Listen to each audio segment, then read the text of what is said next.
जीतन राम मांझी रूठ गए हैं। पारिवारिक पार्टियां जो है उनका ध्येय ही यही रहता है। मुख्यमंत्री नीतीश कुमार लुढ़क जाते हैं तब ये लोकसभा वाला नहीं चलेगा। उकसाया गया हो मांझी जी को कि आप रूठ जाइए, तब तो एक रूठते हैं दूसरे को मनाने की कोशिश करनी पड़ती है भाजपा को। मतलब मांझी जी की पार्टी को दबाने की कोशिश। एक खाका खींच लिया गया है कि इतना सीट इसको, इतना सीट इसको, इतना सीट इसको। एनडीए में अब खटपट का एक बड़ा दौर शुरू, अब मैंने रूठने मनाने का दौर शुरू हो गया। अब बहुत तलखी या नाराजगी जीतन राम मांझी ने नहीं दिखाई। पनोरमा ग्रुप, जो सोचता है वो करता है। नमस्कार, आप देख रहे हैं न्यूज हाट। मैं हूं चंदन झा। क्या रूठ गए हैं मांझी? अब क्या होगा एनडीए में, इसी को आज समझिए। और इस पर हमारे साथ बात करने के लिए हैं वरिष्ठ पत्रकार अजय मिश्र। सर, आपका बहुत बहुत स्वागत है इस कार्यक्रम में। धन्यवाद चंदन जी। सर, एक खबर आ रही है, चर्चा हो रही है कि जीतन राम मांझी रूठ गए हैं। तो सही में रूठ गए हैं? अगर रूठ गए तो क्यों रूठे? देखिए, चुनाव जब तक है, नजदीक आ जाएगा, चुनाव की तिथि घोषित हो जाएगी, सीटों का बंटवारा हो जाएगा, तब तक जो है इसी तरह से गठबंधन में, चाहे एनडीए हो या महागठबंधन हो, रूसा फूली का खेल चलते रहेगा। कभी चिराग पासवान तिरंग जाते हैं, उनको शांत किया जाता है, तो अब जीतन राम मांझी पकड़े हुए हैं उसी राह को। कल सीतामढ़ी के पुनौरा धाम में माता सीता की मंदिर का जो है पुनर्निर्माण का जो है शिलान्यास रखा गया। अमित शाह आए हुए थे, मुख्यमंत्री नीतीश कुमार गए, ढेर सारे मंत्री थे राज्य के, केंद्र के। तो कार्यक्रम भव्य हुआ, लेकिन उसमें एक चेहरा नहीं देखा गया। वह चेहरा थे केंद्रीय मंत्री जीतन राम मांझी के। अब सवाल उठने लगा क्या कि जीतन राम मांझी क्यों नहीं गए? प्रधानमंत्री नरेंद्र मोदी के बारे में हमेशा अच्छी अच्छी बातें करने वाले जीतन राम मांझी, ऐसा क्या जो है मन में उनको खटास हो गया कि कल कार्यक्रम में नहीं पहुंचे? स्वाभाविक है कि आतंकवादी शुरू हो गई, कहीं जीतन राम मांझी बिदक तो नहीं जाएंगे। बिदकने का खेल खूब होता है चुनाव के समय।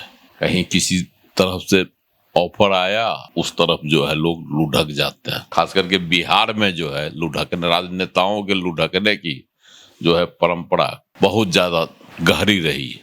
मुख्यमंत्री नीतीश कुमार लुढ़क जाते हैं तब, और नेताओं को तो छोड़ दीजिए। तो जीतन राम मांझी को सवाल है कि इसके लेकर अब सनसनी फैल गई एनडीए में कि आखिर जीतन राम मांझी क्यों नहीं पहुंचे। आज जो है सुबह सुबह उप मुख्यमंत्री सम्राट चौधरी उनके आवास पर पहुंच गए। उसके बाद तो यह मामला और तूल पकड़ लिया कि आखिर कल जीतन राम मांझी नहीं गए और आज भोरे भोर जो है सम्राट चौधरी उनके आवास पर पहुंच गए। आखिर इसका क्या अर्थ? कहीं कुछ गड़बड़ी तो नहीं थी? लोग यही अनुमान लगा रहे हैं कि सीट का जो बितंडा खड़ा हो गया है। जीतन राम मांझी तो शुरू से कह रहे हैं कि लोकसभा वाला नहीं चलेगा। लोकसभा में जैसे एगो सीट दे के टड़का दिए, वह जो है विधानसभा चुनाव में नहीं चलेगा। मांग तो 40 सीट रहे दावा के साथ, अब 20 से कम पर मानने के लिए भी तैयार नहीं है। कहीं इसी से तो कुछ नहीं है कि अपनी नाराजगी रूठने का क्रम में जो है जीतन राम मांझी आ गया। हालांकि सम्राट चौधरी गए तो बातें हुई, ठीक है, देर तक बात होगी। इस दौरान जो बातें छन कर आई है उसके अनुसार सामान्य स्थिति रही बातचीत में। बहुत तलखी या नाराजगी जीतन राम मांझी ने नहीं दिखाई, लेकिन कुछ बातें उन्होंने रखी सम्राट चौधरी के सामने जो चुनाव से ही संबंधित थे। अब बातों में सीटों का बंटवारा था, हालांकि चर्चा हुई है, लेकिन उसको लेकर कोई किसी तरह की नाराजगी जो है जीतन राम मांझी ने फिलहाल प्रकट नहीं किया, लेकिन अपनी मांग उन्होंने रखा। तो अब इसके आगे जो है लोग यही सोच रहे हैं कि आखिर चिराग पासवान को तो डांट डपट के केंद्रीय नेतृत्व ने शांत कर दिया कि अब बिहार में मुख्यमंत्री नीतीश कुमार के खिलाफ आप कोई बयान मत दीजिए। फटकार के बाद थोड़ी सी नरमी आई है चिराग पासवान में, लेकिन जीतन राम मांझी अगर बिदकने लगे तब तो एक रूठते हैं दूसरे को मनाने की कोशिश करनी पड़ती है भाजपा को या केंद्रीय नेतृत्व को, एनडीए को। कहीं ऐसा तो नहीं कि चिराग पासवान को बैलेंस करने के लिए एक अंदरूनी सियासत में जो चाल चली जाती है वो चली गई हो और उकसाया गया हो मांझी जी को कि आप रूठ जाइए, और ताकि हम बताएं कि भाई चिराग जी सबको लेके हमको चलना है। देखिए, सियासत में तो सब खेल होता है कि कहाँ क्या बातें होगी कब, जिसकी लोग कल्पना नहीं करता है, लेकिन बातें अंदर खाने चलते रहती है। तो हो सकता है कि यह भी एक बात हो, लेकिन जीतन राम मांझी पहले ही से इस बार गर्म है सीट के मामले में, और कहीं न कहीं से उनकी भी महत्वाकांक्षा है कि हमको अधिक से अधिक सीट मिले और हम जो है पिछले वाली स्थिति से बेहतर स्थिति कर सके इस बार के चुनाव में, क्योंकि उनका भी मनोबल हाई है। लोग भी उनकी पार्टी की तरफ नजर गड़ाए हुए हैं कि टिकट मिलेगा। तो जीतन राम मांझी की भी कोशिश है कि कम से कम पिछली बार से ज्यादा सीटें मिले, लेकिन एनडीए के सामने मजबूरी है, भाजपा के सामने, चाहे नीतीश कुमार के सामने, कि आखिर बंटवारा सीटों का कैसे करेगा। जिसके कोटे में जितनी सीटें हैं निर्धारित हो गई है, लेकिन अभी उसका खुलासा नहीं हुआ।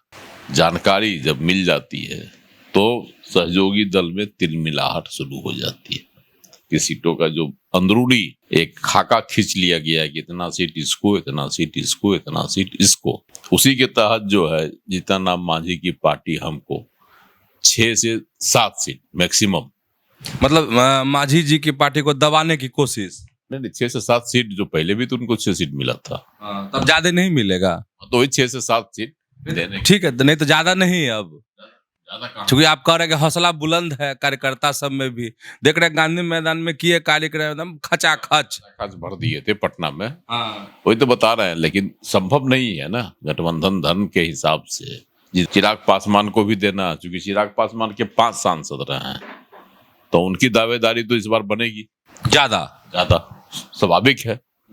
अगर उस लिहाज से देखा जाए तो दावेदारी उनकी ज्यादा बनेगी, इसलिए उनको 20 से 25 सीट के बीच में समेटने का किया जा रहा है।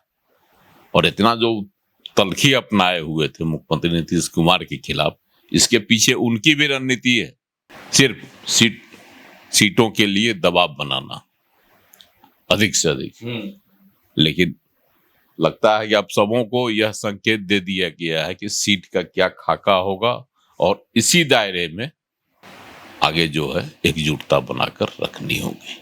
तो सर इसका एक मतलब कि एनडीए में अब खटपट का एक बड़ा दौर शुरू, अब मैंने रूठने मनाने का दौर शुरू हो गया। अब हाँ, अब रूठने मनाने का दौर शुरू हो गया, क्योंकि प्रधानमंत्री नरेंद्र मोदी बिहार आते हैं दौरा पर, तो उनका एक ही नारा रहता है एकजुटता का, एनडीए में पूरी एकजुटता कायम रखने की। वो बार बार यही कहते हैं और दर्शाते भी हैं, और उनके कार्यक्रम में लोग पहुंचते भी हैं, एकजुटता दिखाते भी हैं, लेकिन उसके बाद जो है कहीं न कहीं से मनमुटाव की बातें आते रहती है। तो सर तो नहीं लगता कि कहीं कोई छिटक नहीं जाए अगर इस तरह की चीजें चली कि भाई हमको इतना चाहिए, वो कहे हमको इतना चाहिए? देखिए, छिटकना और मतलब आने और जाने का क्रम जो होता है, ये तो चुनाव के समय तक रहता है बना हुआ। जब तक नामांकन की प्रक्रिया रहेगी तब तक लोग इधर से उधर करते हैं, उसके बाद से कुछ ठहराव आता है। तो अभी तो घोषणा भी नहीं हुई है, तिथि भी नहीं तय हुआ, उसके पहले कोई गारंटी नहीं है किसी दल में कि मेरे साथ जो है, मेरे गठबंधन में जो है वह मेरे ही साथ रहेंगे। खास करके जो ये छोटी पार्टियां होती है, जो मौसमी पार्टियां भी कहिए उसको, या जो उनको सिर्फ पारिवारिक पार्टियां जो है, उनका ध्येय ही यही रहता है तो कब किसके साथ अपनी प्रतिबद्धता जोड़ लें और कब किससे हटकर उसकी आलोचना करने लगे, यह जो है सियासत में नहीं कहा जा सकता, खास करके चुनावी वर्ष। तो समझ गए होंगे कि आखिर मांझी जी क्यों नाराज है और रूठने मनाने का जो दौर शुरू हुआ है उसका क्या परिणाम होगा। तो ऐसे ही जुड़े रहिए न्यूज हाट के साथ, खबरों से अपडेट रहिए। धन्यवाद, नमस्कार।